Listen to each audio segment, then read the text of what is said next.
अगर इसको एक सिंपल इंग्लिश में एक्सप्लेन करना हो, इंग्लिश या उर्दू वॉटेवर, सिंपल अगर लैंग्वेज में एक्सप्लेन करना हो कि भाई स्टेरॉइड्स क्या होता है, एनाबॉलिक स्टेरॉइड्स, साम्स क्या होता है और पेप्टाइड्स क्या होते हैं? देखिए, अगर एनाबॉलिक स्टेरॉइड्स की बात की जाए, एनाबॉलिक स्टेरॉइड्स पहली चीज़ जैसे मैंने आपको बताया वो ऑलरेडी बॉडी के सिस्टम में कुछ एनाबॉलिक स्टेरॉइड्स प्रोड्यूस हो रहे हैं। ठीक है, एनाबॉलिज्म तो आपकी बॉडी प्रोड्यूस, देखिए एनाबॉलिक स्टेरॉइड प्रोड्यूस करती है, नेचुरल स्टेरॉइड जो प्रोड्यूस करते हैं।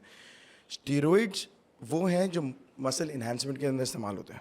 ठीक है, पहली चीज़ तो ये सारी मसल इन्हांसमेंट में इस्तेमाल हो रहे हैं, बट स्टेरॉइड्स ये कि ओल्ड स्कूल है।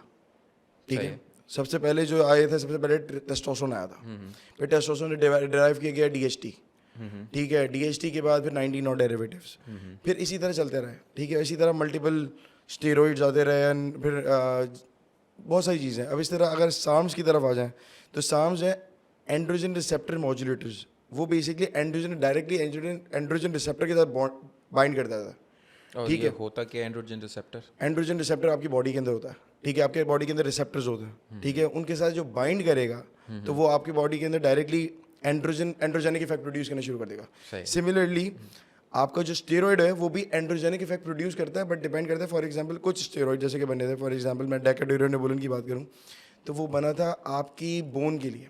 ठीक है, सिनोवियल फ्लूइड जिनका खत्म हो रहा होता है, या फिर ये समझ लो कि एंटी एजिंग का है ना प्रोसेस है, जो ओल्ड एज पीपल हैं जिनकी कमर पेन है या बैक पेन है या कुछ भी इस तरह, तो उनको डेका दिया जाता था।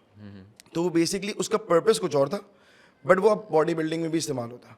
ठीक है, इन एक्चुअल उसकी जो, अच्छा फॉर एग्जांपल टेस्टोस्टेरोन जो बना था, टेस्टोस्टेरोन टीआरटी के लिए बना था, उनके लिए बना था जिनकी पीपीटी हिट नहीं होती। अब वो स्टेरॉइड हो रहा है, मसल इन्हांसमेंट के लिए इस्तेमाल हो रहा है। तो बेस कंपाउंड तो आपका टेस्टोस्टेरोन नहीं है। एनाबॉलिक स्टेरॉइड्स आपकी बॉडी में सिंपल एनाबॉलिज्म बढ़ाएगा। ठीक है, आपकी मसल, ये समझ लें कि जो मसल सेल्स हैं उनको ग्रो करेगा, उनको मेच्योर करने में हेल्प करेगा।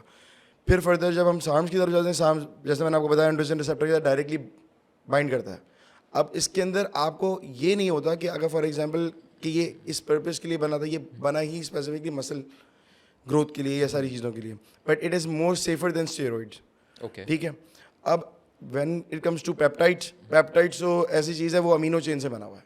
ठीक है, अमीनो चेन्स के अंदर फॉर एग्जांपल अगर अमीनो एसिड्स को मल्टीपल अमीनो एसिड 90 जितनी भी अमीनो एसिड की चेन होती है, जैसे ग्रोथ हार्मोन है उसके अंदर एक स्पेसिफिक अमीनो एसिड चेन होती है। इसी तरह दूसरे इंसुलिन हो गया, इंसुलिन के अंदर अमीनो एसिड चेन डिफरेंट होगी।